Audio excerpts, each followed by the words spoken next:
명절에 20대 친척에게 해서는 안 될 조언 5가지. 명절이 되면 오랜만에 가족들이 한자리에 모입니다. 반가운 인사와 웃음 속에서도 어느 순간 공기가 어색해지는 장면을 우리는 자주 목격합니다. 특히 이제 막 사회에 발을 들였거나 진로를 고민하는 20대 친척들에게 건네는 말 한마디가 생각보다 큰 부담이 되기도 합니다. 취업은 했니? 연봉은 얼마나 돼? 결혼 생각은 있니? 같은 질문들은 관심에서 시작됐지만 듣는 사람에게는 평가받는 느낌으로 다가올 수 있습니다. 명절이라는 가족들이 오랜만에 모인 따뜻한 자리에서 의도치 않게 상처를 주거나 거리감을 만드는 대신 서로를 이해하고 존중하는 대화가 필요합니다. 오늘은 명절에 20대 친척들에게 하면 오히려 손해가 될 수 있는 조언 5가지를 함께 살펴보겠습니다. 첫 번째, 안정적인 직장이 최고야라는 단정적인 진로 조언. 20대는 다양한 가능성을 탐색하며 자신만의 길을 찾는 시기입니다. 그런데 한 가지 기준만을 절대적인 정답처럼 제시하는 조언은 상대방이 자신의 상황과 노력을 부정당하는 느낌을 받을 수 있습니다.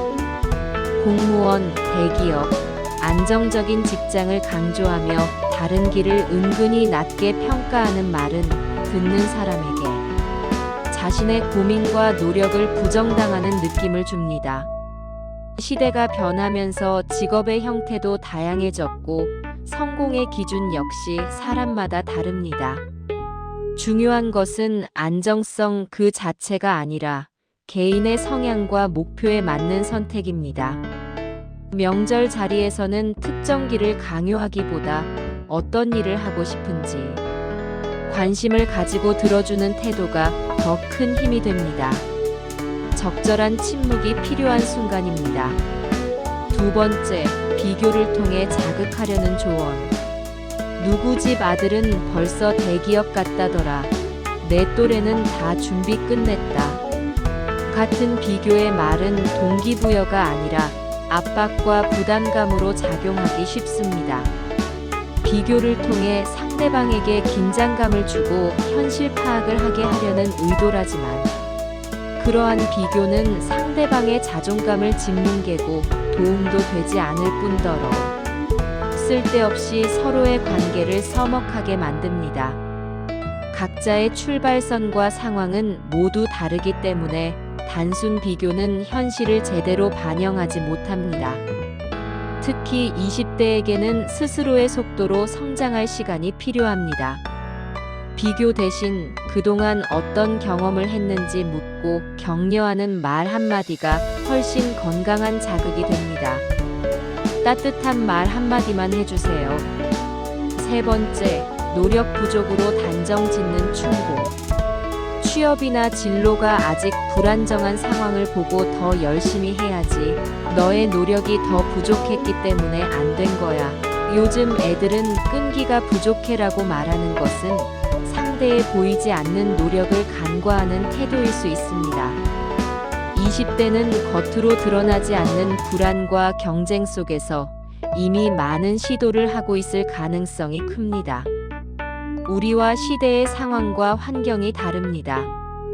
우리들도 힘든 시대를 겪어왔지만 지금의 그들의 시대 또한 힘든 시대입니다. 단순히 노력의 문제로 치부하는 말은 이해받지 못한다는 감정을 키웁니다.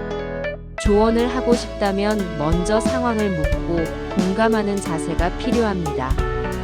이해받는다는 느낌이 있을 때 조언도 비로소 의미를 갖습니다.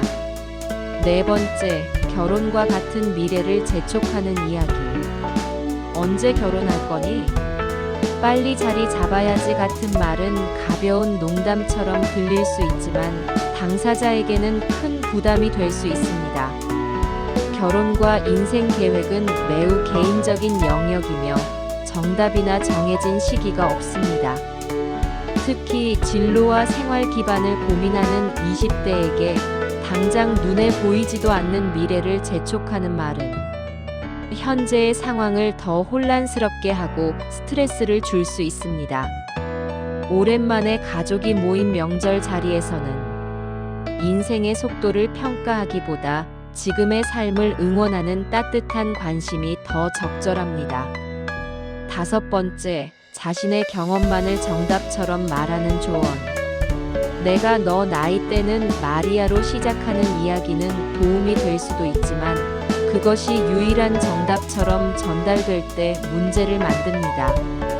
세대가 달라지면서 사회 환경과 기회도 크게 변했습니다. 과거의 성공 공식이 지금도 그대로 통하지 않을 수 있습니다. 자신의 경험을 나누되 그것이 하나의 사례일 뿐이라는 점을 인지하는 태도가 중요합니다.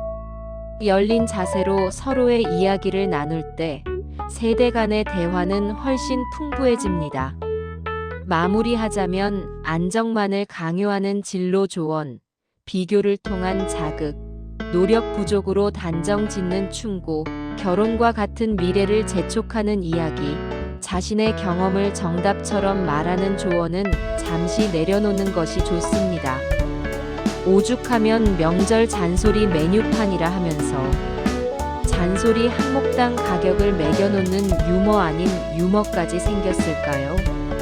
나의 가족이 잘 되었으면 하는 마음, 잘못된 길로 가고 있진 않을까 하는 걱정, 아직도 물가에 내놓은 어린 아이처럼만 보이는 우리의 심정, 나쁜 마음으로 하는 소리 아닌걸.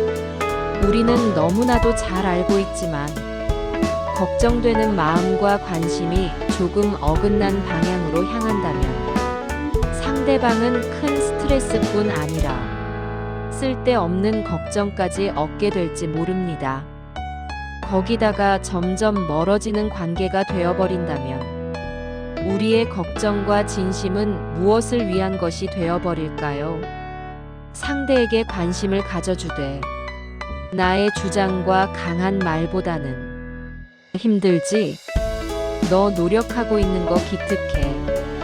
여기까지 해온 것만 해도 정말 대단하구나. 내가 잘은 모르지만 너가 하고 있는 것들 응원할게. 상대의 상황과 말을 들어주고 내가 이해가 되지 않더라도 깊은 공감과 함께 따뜻한 말 한마디와 칭찬을 곁들여준다면 관계가 더욱 좋아질 뿐 아니라 그 다음 명절에는 그들이 여러분과 대화를 하고자 기쁜 마음으로 스스로 찾아올 것입니다. 이번 명절부터 실천하여 화목하고 좋은 관계를 만들어 보세요.